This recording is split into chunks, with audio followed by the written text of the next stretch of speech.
संकृतं श्रीमद्भागवतं नारायणं नमस्कृत्यं नरो चैव नरोत्तमं देवी सरस्वती व्यासं ततो जयमुदीरयेत्। मुखं करोति वाचालं पङ्गुलङ्घयति गिरिं यत्कृपातमहं वन्दे परमानन्दमाधवं। निर्गमकल्पतरुं फलं सुखमुखात् तदवसन्तुतं पिबत भागवतं रसमालयं मुहुरहो रसिका भुवि भावुकाः। आसंदे द्वितीय स्कंद प्रथम अध्याय पाठ करबा। गत अध्याय पाठ करथिले जे परीक्षित महाराज गंगा कूल रे प्रवेश होई गोस्वामी सुखदेव रा आगमन हैला। तापरे राज पचारछन्दी जे 7 दिन रे दिन मरिबा लोकंगर कौन करबा उचित। सुखदेव भगवान कहउछन्दी जे 7 दिन मरिबा प्राणी को भागवत सुनबा उचित। गंगा कूल रे बसी अनेक साधु संत गहन रे बसी श्री सुखदेव मुखरु परीक्षित राजा भागवत श्रवण करछन्दी। द्वितीय स्कंद प्रथम अध्याय पाठ करबा।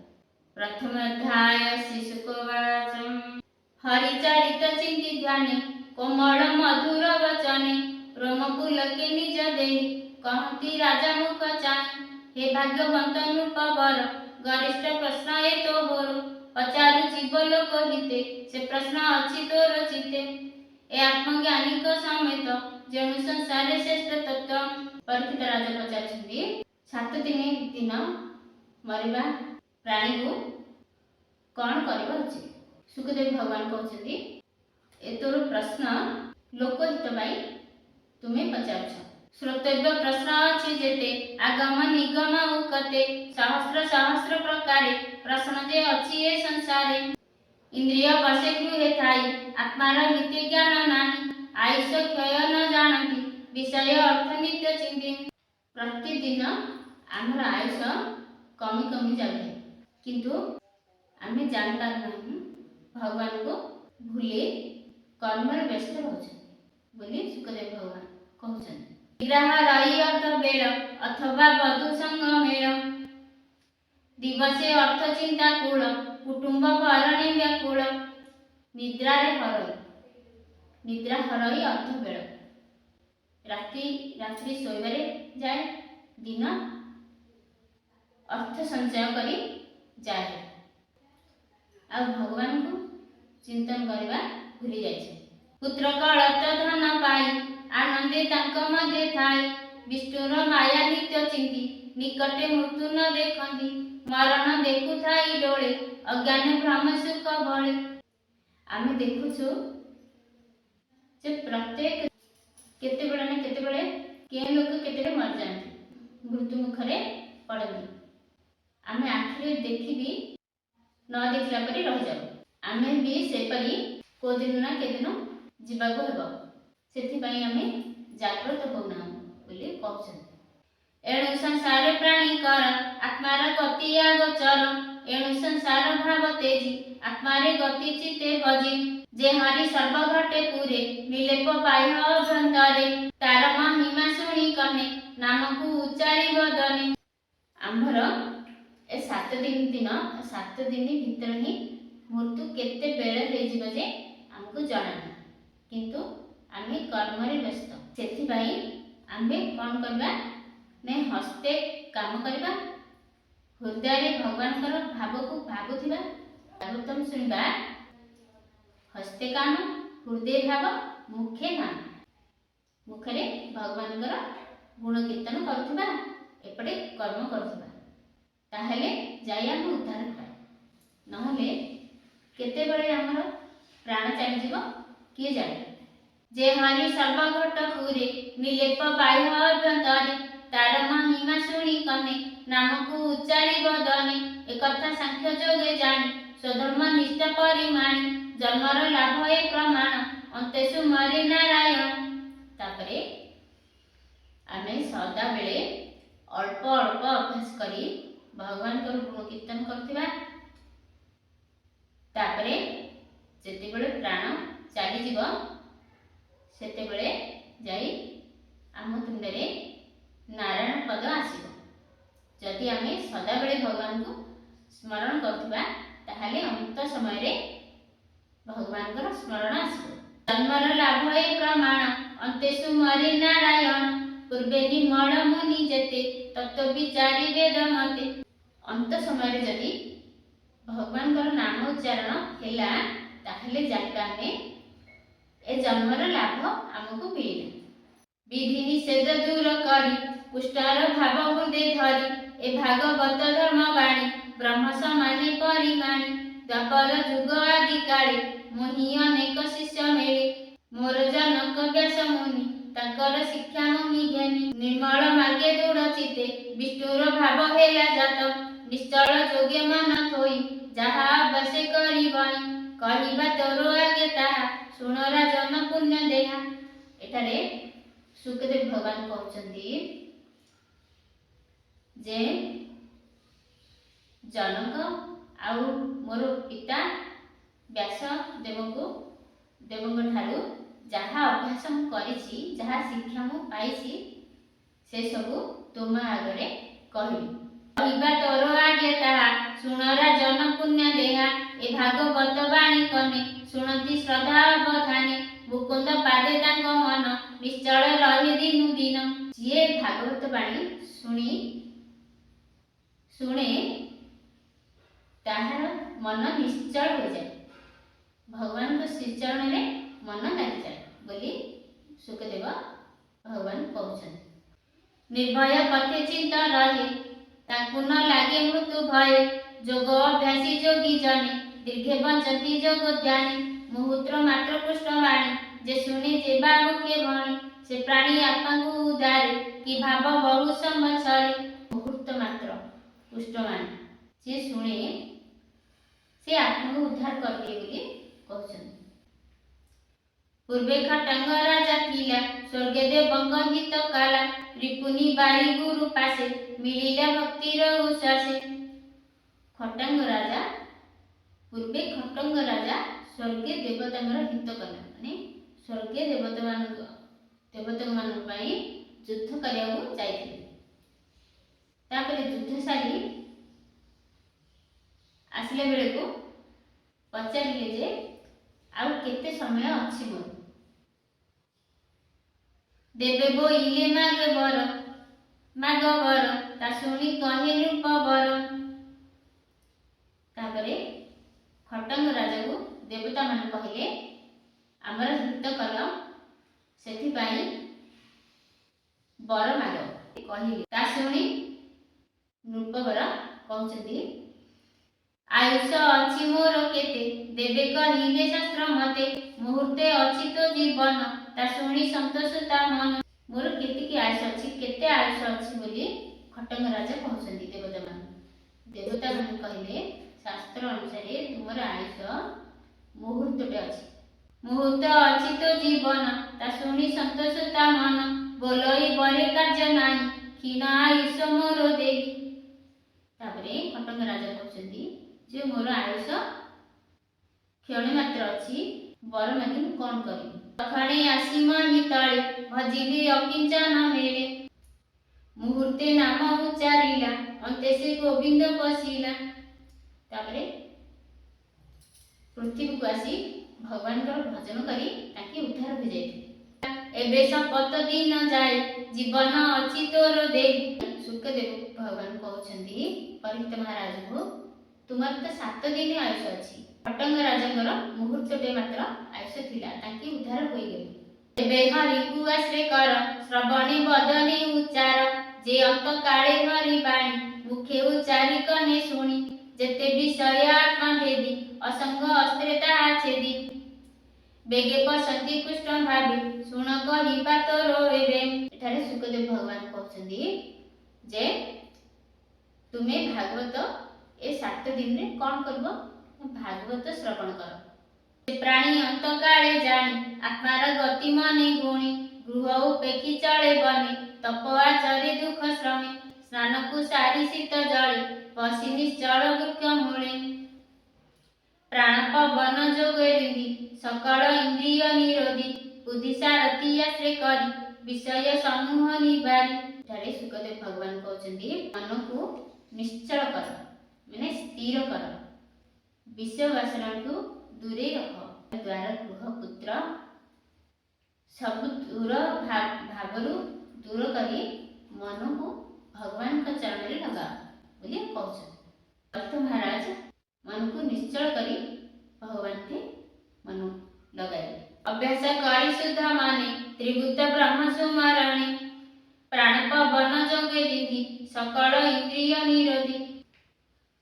माने आमर जो पांच ज्ञानेन्द्रिय, पांच कर्मेन्द्रिय और मन एकादश इंद्रिय को भगवान का श्री चरण में मन को लगा। सबु इंद्रिय रे आखि कान नाक सबु इंद्रिय रे भगवान का स्मरण कर बोली कहउछन्ती। बुद्धि सारथी आश्रय करी विषय समूह निवारी कर्मे चंचल मन चले निरपी कृष्ण पाद तले एका शरीर चिंती नित्य बंचीब अनुक्षणे प्राते मन को निर्विषय करी सकल चिंता न सुमरी मन प्रसन्न जेते बेले ज्ञान पसरई निश्चले। आम मन जेबे प्रसन्न थिबा भगवान कर ज्ञान उदित हो।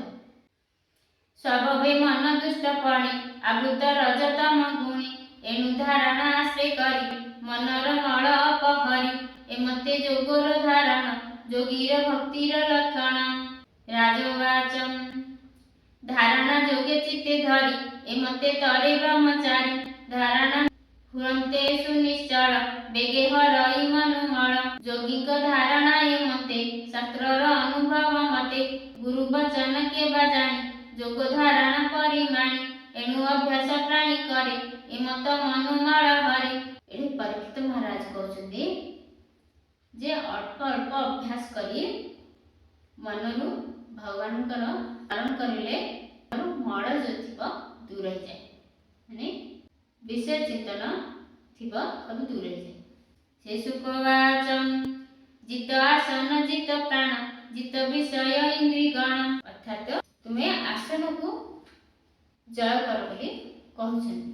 स्थूल शरीर बुद्धि बळे मन को स्थापिब निश्चय अर्थात मंदिर को जीवा माने स्थूल शरीर भगवान कर स्थूल शरीर को दर्शन करना ए मन को स्थिर करया भगवान तो हृदय समस्त हृदय अछंती मन निश्चल रहिले स्थिर रहिले जाई आमे भगवान को अनुभव कर पाइबा। विशेष गोविंद शरीर तुलक मध्य स्थूलतर जहि संसार परिमाण भूत भविष्य वर्तमान ब्रह्मांड बसे जार देहि सप्तवरण युक्त देहि। यदि शरीर सप्त आवरण से परि भगवान कर शरीर भी सप्त आवरण गीता भी कहछन्ती एकादश अध्याय विश्व रूप दर्शन रे भगवान अर्जुन को कहछन्ती भगवान कर ए विश्व ब्रह्मांड होची स्थूल स्वरूप भगवान श्री कृष्ण विराट स्वरूप कथा कहछन्ती।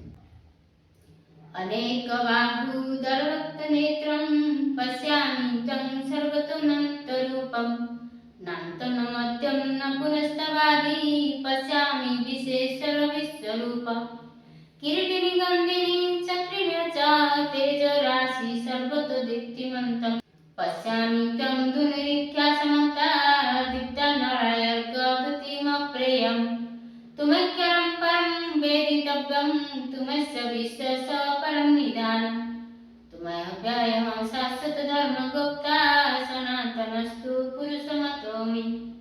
अर्थात हे विश्वदेही विश्वेश्वर देखुछि तोर शरीर रे असंख्य बाहु असंख्य उदर असंख्य नयन असंख्य बदन रही मु मोर विवेक बल रे से सब आलोचना करी तार आदि अंत खोजी करी पाइली ना। मुकुट गदा चक्र तोर शरीर तेज अत्यंत अनल किपरि दीप्ति जहा दुर्दर्शनीय ताहा सब मु तो शरीर देखि। हे हरि तू परम ब्रह्म का करुणा धम संसार श्रेष्ठ पुरुष श्रेष्ठ सर्वदा स्थायी परम ब्रह्म। भगवान कर स्थूल स्वरूप होची ए विश्व ब्रह्मांड भगवान प्रभु जगन्नाथ स्वरूप स्थूल स्वरूप अर्थात तांकर पाद ହାତ ନାହିଁ। ଦୁଇଟି ହାତ ଯଦି ବାହାରି ଥାନ୍ତା ତାହେଲେ ସୀମିତ ରହିଥାନ୍ତା, କିନ୍ତୁ ଏବେ ଭଗବାନ ବିନା କାନରେ ଶୁଣୁଛନ୍ତି, ବିନା କାନରେ ଏ ଜଗତ ଯାକର ଡାକ ଶୁଣୁଛନ୍ତି, ଦୁଃଖ ଶୁଣୁଛନ୍ତି। ବିନା ଆଖିରେ ପଲକ ନଥାଇ ପୁରା ବିଶ୍ୱ ବ୍ରହ୍ମାଣ୍ଡକୁ ଦେଖୁଛନ୍ତି। ଏ ବିଶ୍ୱ ବ୍ରହ୍ମାଣ୍ଡ ହେଉଛି ତାଙ୍କର ଶରୀର। ବ୍ରହ୍ମାଣ୍ଡ ବସେ ଯାର ଦେହେ, ସପ୍ତବରଣେ ଯୁକ୍ତ ହୁଏ, ବିରାଟ ପୁରୁଷ ଏ ମଧ୍ୟେ ବସେ ଧାରଣା ଅନୁବାଦେ। ବ୍ରହ୍ମାଣ୍ଡ ଚତୁର୍ଦଶ ପୁର ପ୍ରମାଣ ଶରୀର ଯାହାର, ଶୁଣ କହିବା ଅଧଉଦେ ବିରାଟ ପ୍ରତିଅଙ୍ଗ ମଧ୍ୟେ। ପାତାଳ ବସେ ପାଦ ତଳେ, ତା ପାଦ ଅଗ୍ରେ ରସା ତଳେ। ଭଗବାନଙ୍କର ପାଦ ତଳରେ ପାତାଳ ବସେ। ଚରଣ ଗୃଫମହି ତଳ, ଜଙ୍ଗୁ ଯୁଗଳ ତଳାତଳ।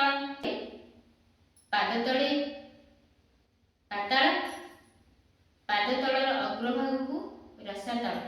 ଚରଣ ଗୃଫମହି ତଳେ, ଜଙ୍ଘ ଯୁଗଳ ତଳାତଳ। ଚରଣ ଗୁଳ୍ଫ ମାନେ ଚରଣ ଗଣ୍ଠିରେ ମହିତଳ। ଜଙ୍ଘ ଯୁଗଳ ତଳାତଳ, ଜଙ୍ଘରେ ତଳାତଳ। ସୁତଳ ବସେ ଜାହ୍ନୁ ଯୁଗେ, ସୁତଳ ବସେ ଜାହ୍ନୁ ଯୁଗେ ଅର୍ଥାତ ଆଣ୍ଠୁରେ ସୁତଳ ବସେ।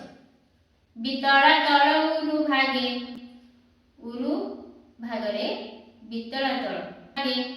ଜଘନ ଦେଶେ ମହି ତଳ, ନଭି ବିବର ନଭସ୍ଥଳ। ନାଭି ବିବର ନଭସ୍ଥଳ ଅର୍ଥାତ ଭଗବାନଙ୍କ ନାଭି ଗହ୍ୱରରେ ନଭସ୍ଥଳ ବସେ। ଜ୍ୟୋତିଷ ମୁହ ପରକାଶେ, ହୃଦୟରେ ଶ୍ରୀଲୋକ ହିଁ ବସେ। ହୃଦୟରେ ସ୍ୱଲୋକ ବସେ। କଣ୍ଠ ଆଶ୍ରିତ ମହାଲୋକ, ବଦନେ ବସେ ଜନଲୋକ। ବଦନରେ ଜନଲୋକ ବସେ। ଲଲାଟେ ତପଲୋକ ବସେ, ମସ୍ତକ ଦେଶେ ସତ୍ୟ ବସେ। ଲଲାଟରେ ତପଲୋକ ବସେ, ମସ୍ତକେ ଦେଶେ ସତ୍ୟ ବସେ। ମସ୍ତକରେ ସତ୍ୟ ବସେ। ବାସବ ଆଦି ଦିଗ ପାଳେ, ଯା ଅଷ୍ଟଭୁଜ ଏ ଶୟଳେ। ବାସବ ଆସି ଦିଗ ପାଳେ, ଭୁଜରେ ତାଙ୍କର ଅଷ୍ଟ ଦିଗ ବସେ। କର୍ଣ୍ଣେ ଯାହାର ଅଷ୍ଟଦଶ, ଅଶ୍ବିନୀ ସୁତେ ଯାହାର ନାଶ। ଅଶ୍ବିନୀ କୁମାର ଯାହାର ନାସା, ଭଗବାନଙ୍କର ନାସା ହେଉଛି ଅଶ୍ବିନୀ କୁମାର। ଜଳନ୍ତା ଅଗ୍ନି ବଦନ, ନୟନ ଗୋଲୋକ ଗଗନ। ଜଳନ୍ତା ଅଗ୍ନି ହେଉଛି ଭଗବାନଙ୍କର ବଦନ, ନୟନ ଗୋଲୋକ ଗଗନ। ଭଗବାନଙ୍କର ନୟନ ହେଉଛି ଗଗନ ଆକାଶ। ସବିତା ଯାର ଚକ୍ଷୁ ବେନି, ଉଦୟ ଅସ୍ତ ପକ୍ଷ ବେନି। ସବିତା ଯାର ଚକ୍ଷୁ, ସୂର୍ଯ୍ୟ ହେଉଛନ୍ତି ଭଗବାନଙ୍କର ଚକ୍ଷୁ। ଉଦୟ ଅସ୍ତ ପକ୍ଷ ବେନି, ଉଦୟ ଅସ୍ତ ହେଉଛି ଭଗବାନଙ୍କର ପକ୍ଷ ପତା। ଭୁଙ୍ଗଙ୍ଗ ବେନି ପାଦ, ସଲିଳ ତାଳୁ ସରସ୍ୱ। ତିନି ବେଦ ଯେ ବ୍ରହ୍ମରନ୍ଧ୍ର, ତିନି ବେଦ ହେଉଛନ୍ତି ଭଗବାନଙ୍କର ବାଣୀ। ବିକଟ ତୁଣ୍ଡ ଯମପଦ, ବିକଟ ତୁଣ୍ଡ ହେଉଛି ଭଗବାନଙ୍କର ଯମପଦ। ତାର ତୁମ୍ବେ ସ୍ନେହ କଳା, ଅଦଉ ଧରେ ଦନ୍ତ ମାଳା। ନର ଉନ୍ମାଦ ଯାର ହାସ, ଯେ ବିଷ୍ଣୁ ମାୟାରେ ପ୍ରକାଶ। ଭଗବାନଙ୍କର ଦନ୍ତମାଳା ହେଉଛି ଯମକୁରୁ। ନର ଉନ୍ମାଦ ଯାର ହାସ, ଯେ ବିଷ୍ଣୁ ମାୟାରେ ପ୍ରକାଶ। ସଂସାର ଯାହାର କଟାକ୍ଷ, ଏ ଜୀବ ଲଭେ ତା ପ୍ରତ୍ୟକ୍ଷ। ଉର୍ଦ୍ଧ ଅଷ୍ଟରେ ଲଜ୍ଜା ବସେ, ଉର୍ଦ୍ଧ ଅଷ୍ଟରେ ଲଜ୍ଜା ବସେ। ଲୋଭ ବସଇ ଅଧ ଦେଶେ, ଅଣ୍ଡେ ବସଇ ପ୍ରଜାପତି। ମିତ୍ରା ବରୁଣ କୋଶେ ସ୍ଥିତି, ବକ୍ଷରେ ସାଗର ନିଶ୍ଚୟ। ଗିରିମାନ ଯେ ଅସ୍ତିଚୟ, ଭଗବାନଙ୍କର ବକ୍ଷରେ ସାଗର ବସେ। ଗିରିମାନ ହେଉଛନ୍ତି ଭଗବାନଙ୍କର ଅସ୍ଥି। ସକଳ ନଦୀ ନାଡ଼ି ସାର, ବୃକ୍ଷ ଔଷଧ ଲୋମ ଯାର। ସକଳ ନଦୀ ହେଉଛି ଅନନ୍ତ ବ୍ୟଜନ ଜାଣି ବସେ। ଶ୍ୱାସ ପବନ ଅଣଚାଶେ, ଭଗବାନଙ୍କର ଶ୍ୱାସ ପ୍ରଶ୍ୱାସ ହେଉଛି ଅଣଚାଶ ପବନ। ଯାହାର ଗତି ଜାଣ କାଳ, ଜୀବ ସଂହାର ଯାର ଖେଳ। ଭଗବାନ ମୃତ୍ୟୁକୁ ମଧ୍ୟ ଦଣ୍ଡ ଦେଇପାରନ୍ତି। ପ୍ରାଣୀ ସଂହାର କ୍ରୀଡ଼ା ତାର, ଶୁଣ ହେ ଗୁରୁଜୀ ବୀରବର। ପ୍ରାଣୀ ସଂହାର भगवान होची खेल। जिमुत गण जार केश संध्या जहार निज बास प्रकृति हृदय जहार जहार मन निशा कर। भगवान हृदय होची प्रकृति प्रकृति हृदय बास करे जहार मन निशा कर। भगवान मन होची रात्रि। विज्ञान शक्ति जा महिमा अंतकरण रुद्र सीमा करभ असतर नख समूहे करिवर जे पशु मृगादि विशेषे सर्वकल्पित कटि देशे पक्षी जार व्याकरण बुद्धि विषय मनुगण।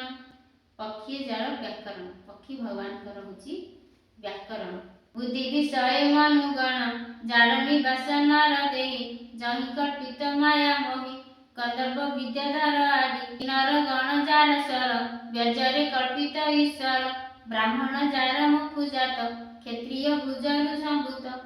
ब्राह्मण भगवान मुखरु जात आ क्षत्रिय होचती भुजरु जात। उरुरु बस उत्पत्ति पादरु जात शूद्र जाति। उरुरु बस उत्पत्ति पादरु जात शूद्र जाति। नाना प्रकार काम बही अभिष्ट देवे जार दे निगम कर्म कांड जेते जहार कर्म ए जुकते ए मते ईश्वर देहे बसे असत्य सत्य प्राय। भगवान ए विश्व ब्रह्मांड होची भगवान शरीर स्थूल शरीर। एहार प्रतीक होचनी भगवान प्रभु श्री जगन्नाथ। भगवान अनेक नेत्र अनेक भाग।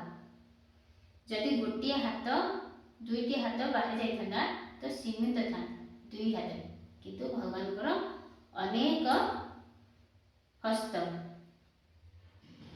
थिबारु आमको दिसुनाय। ए विश्व ब्रह्मांड होची भगवान जगन्नाथ। गोस्वामी तुलसीदास रामचरितमानस रे कहछन्ते बिनु पद चलाई सुनाई बिनु काना कर बिनु कराई करम विधि नाना श्री राम जय जय राम।